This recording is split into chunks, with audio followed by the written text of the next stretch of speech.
एक गांव था, नाम था पुरानी बस्ती। बहुत पुराना। गांव के चारों तरफ जंगल था। जंगल था घना और अंधेरा। लोग उसके बारे में फुसफुसाते थे। जंगल का नाम था फुसफुसाता जंगल दे इंडिया सम्य जंगल। कहते थे वहां अजीब अजीब चीजें होती हैं। पेड़ों पर परछाइयां हिलती हैं, हवा में आवाजें आती हैं। जंगल से लोग डरते थे। गांव वाले कभी वहां नहीं जाते थे। वो जगह थी रहस्य से भरी और डर से। बुजुर्ग जंगल के बारे में कहानियां सुनाते थे। कहते थे वो जंगल जादुई है। कोई कोई कहता था भूतिया है। वो उन लोगों की बात करते थे जो जंगल में गए पर कभी वापस नहीं आए। एक कहानी थी बच्चों की। वो जंगल में खेलने गए थे, फिर कभी दिखाई नहीं दिए। गांव वाले कहते थे उनकी हंसी अब भी सुनाई देती है, हवा में गूंजती है। कहानियां सुनकर बच्चों को डर लगता था। कहानियों ने जंगल को और भी रहस्यमय बना दिया था। नंदिनी भी एक ऐसी ही बच्ची थी। नंदिनी एक छोटी बच्ची थी। वो पुरानी बस्ती में रहती थी। उसे जंगल के बारे में बहुत उत्सुकता थी। वो कहानियां सुनती थी, उसे डर भी लगता था और वो मोहित भी हो जाती थी। नंदिनी खुद जंगल देखना चाहती थी। वो जानना चाहती थी कि क्या कहानियां सच हैं। एक दिन उसने जाने का फैसला कर लिया। वो फुसफुसाता जंगल देखेगी, चाहे थोड़ी देर के लिए ही सही। एक सूरज ढल रहा था। नंदिनी ने गहरी सांस ली। वो जंगल की तरफ चल पड़ी। उसके हाथ में एक छोटा सा टॉर्च था। उसकी रोशनी टिमटिमा रही थी। पेड़ पास पास उगे हुए थे। जंगल में अंधेरा और सन्नाटा था। नंदिनी और अंदर जाती रही। गांव अब बहुत पीछे रह गया था। ऐसा लग रहा था जैसे जंगल उस पर दबाव बना रहा है, लेकिन वो चलती रही। नंदिनी ने अपने आसपास देखा। पेड़ पुराने और टेढ़े मेढ़े थे। उनके तनों पर अजीब अजीब नक्काशी थी। चेहरे उसे घूरते हुए लग रहे थे। तभी उसने वो सुना, एक फुसफुसाहट। हल्की थी लेकिन साफ सुनाई दे रही थी।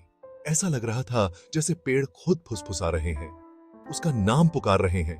नंदिनी रुक गई। उसका दिल जोर से धड़कने लगा। कौन है वहां? उसने आवाज लगाई। कोई जवाब नहीं आया।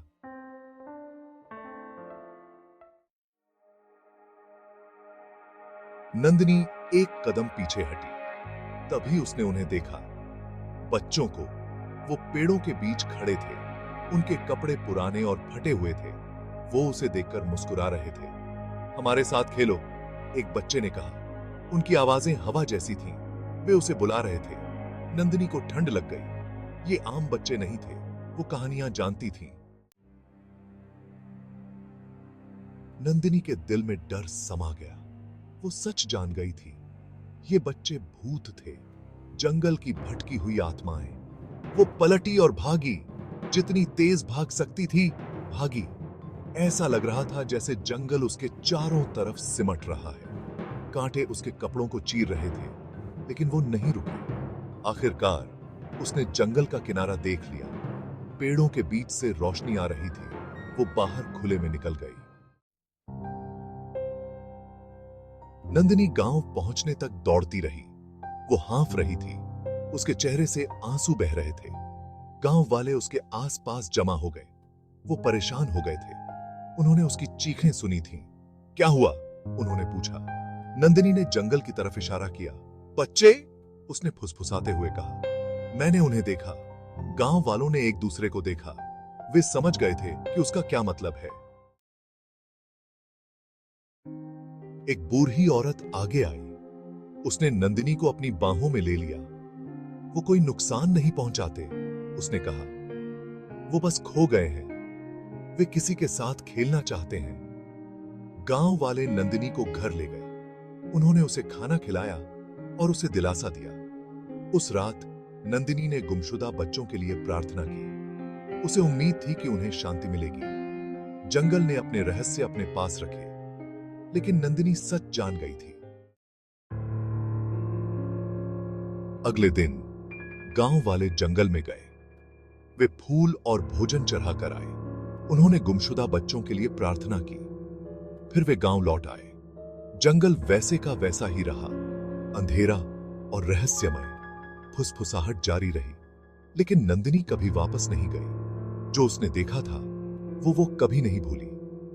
फुसफुसाता जंगल अपने रहस्य अपने पास रखे हुए था और गुमशुदा बच्चों की कहानी चलती रही।